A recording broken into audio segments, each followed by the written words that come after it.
Welcome to Bell Conferencing Solutions. Please enter your conference ID followed by...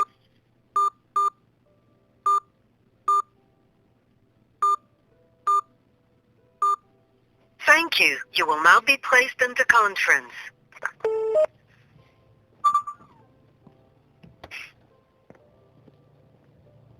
Hello? Did somebody just come on? Yeah, it's Jason. Okay, sir. Well. Hello? Hello? Hi. Okay, so we got Jason on.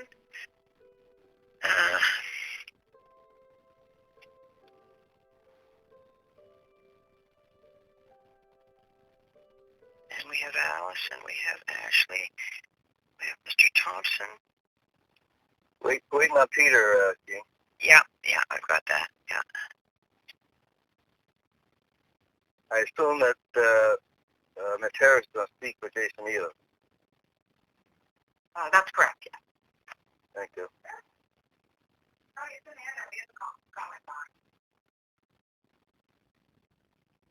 think she's got him. Yes. Want me to get you the number?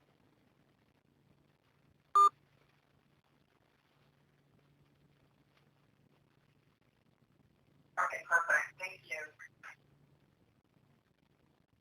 Okay, bye-bye. Okay, I just got a hold of Peter. He'll be right on. Okay, good. Thanks.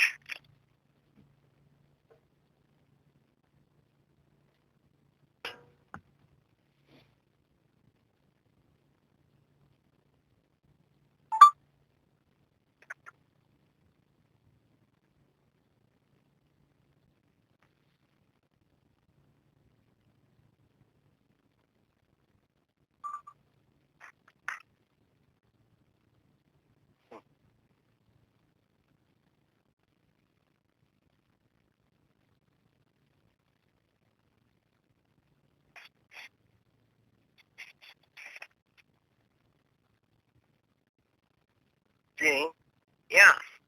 can you stay on the phone when this is over? Yeah, sure, I'll do that.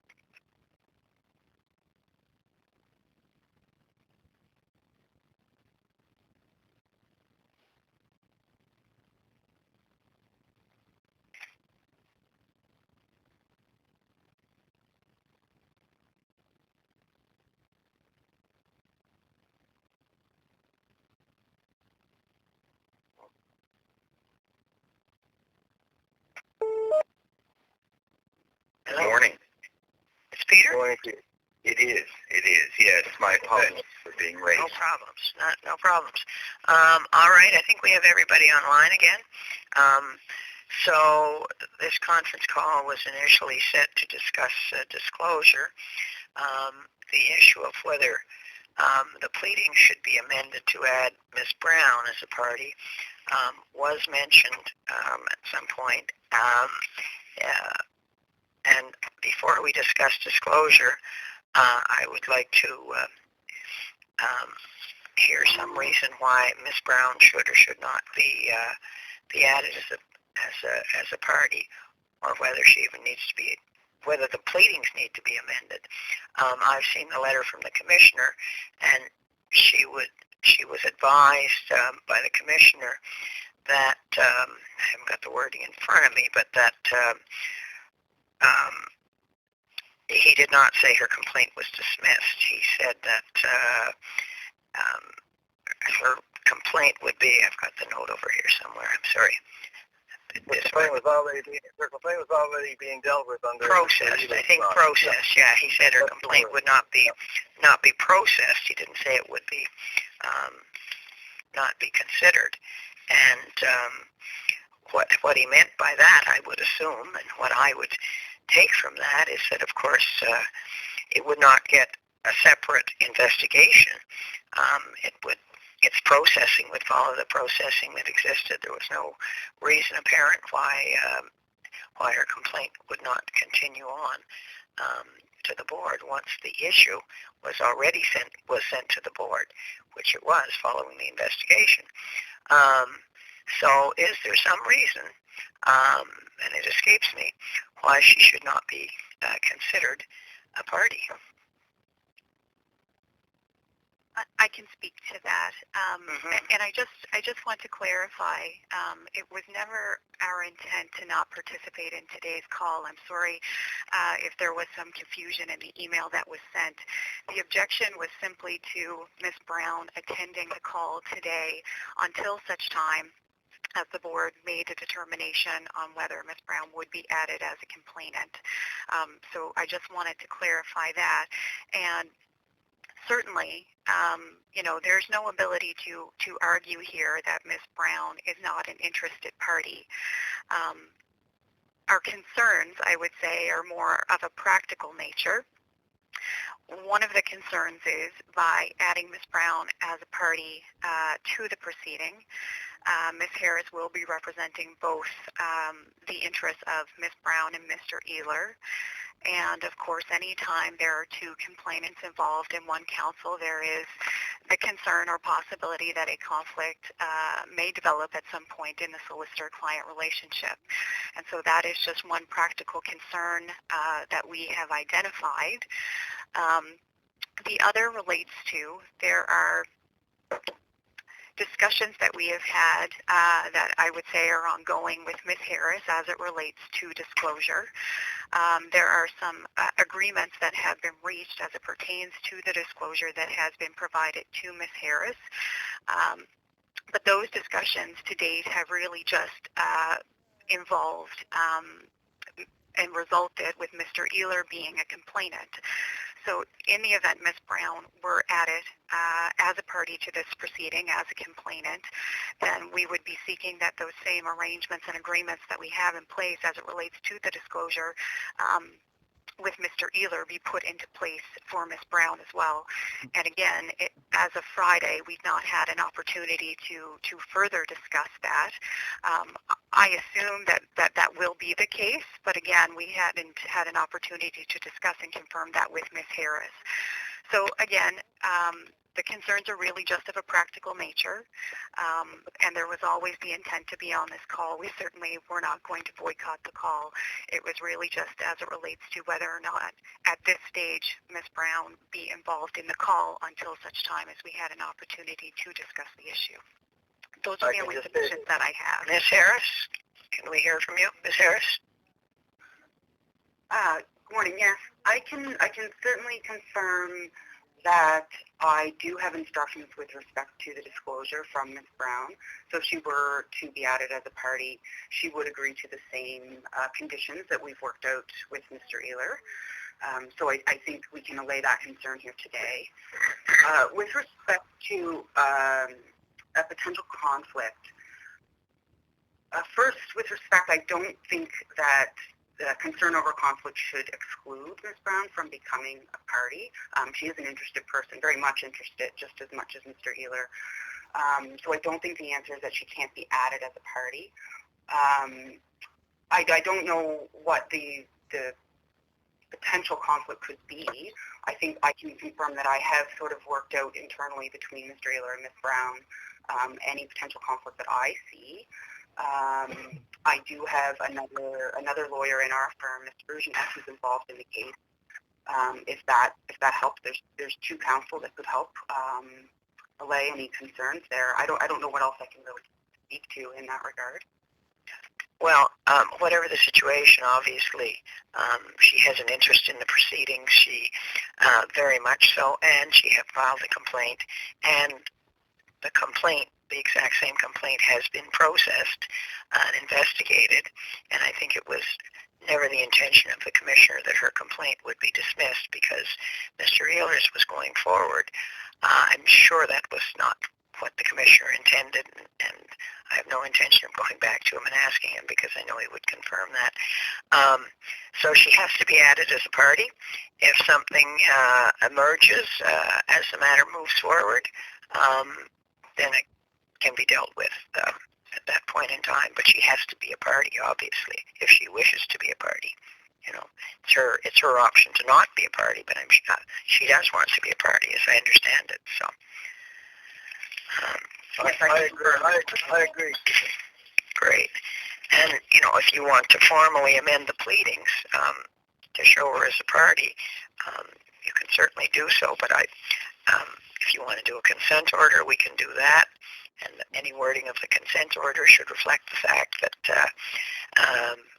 that it was the intention, or it was the understanding that as the matter moved forward, she would continue on as a party, and that her complaint was not dismissed by the commissioner. Word it however you like, and provide us with something if you really want a formal document in the circumstances, and probably we should have a formal document, because just in case there's any bubbling issue regarding her participation that we're not really aware of. So that's that.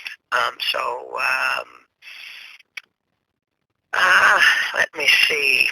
Perhaps Ms. Harris could draft up a consent order. Send us the draft for approval, and we'll have it issued. Once you've got agreement by the parties that that's an appropriate format. So if you can do that. The call was set up to bring us up to speed on disclosure. And you've mentioned that there has been some disclosure issues resolved. Are there any still outstanding? I can speak to that. At this point, we have received a package of disclosure. I'm currently going through it. I think we were able to reach an agreement to get us this far. I don't anticipate any further issues, but then I haven't had time to go through this whole package yet. But I think we do have an open dialogue at this point that we can hopefully work out any further issues. Okay. Once you've had an opportunity to review that,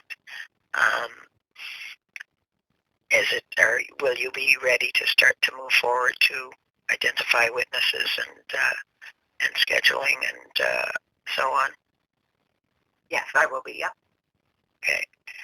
Is there need to schedule another conference call? It sounds like there may be, actually, before this moves to the hearing. I would prefer, yes, that we do schedule another conference call just to keep things on track. Okay. And I do think that would be helpful as well, just to keep things moving and to ensure that if any issues do arise, we do have an opportunity to come back before the board. So we certainly have no difficulty with that either. All right. And it's good to have a target rather than a floating date, if you will. But okay. So a conference call can be scheduled fairly easily. Would another month be sufficient for people to come up to speed? That would work for me. Okay. And that works for us as well. Thank you. Okay, looking at October then. Dean, it has to be in November, Dean. Or last week of October. I'll be away until the 22nd. Okay. And the week of the 24th. Right now, we have a matter scheduled. Is that internal, Amanda? So what if we move into November? That's a whole lot of waiting. Wow. I'm wondering, Madam Commissioner, if we could, I'm looking at the week of the 24th, and I know we have a matter scheduled.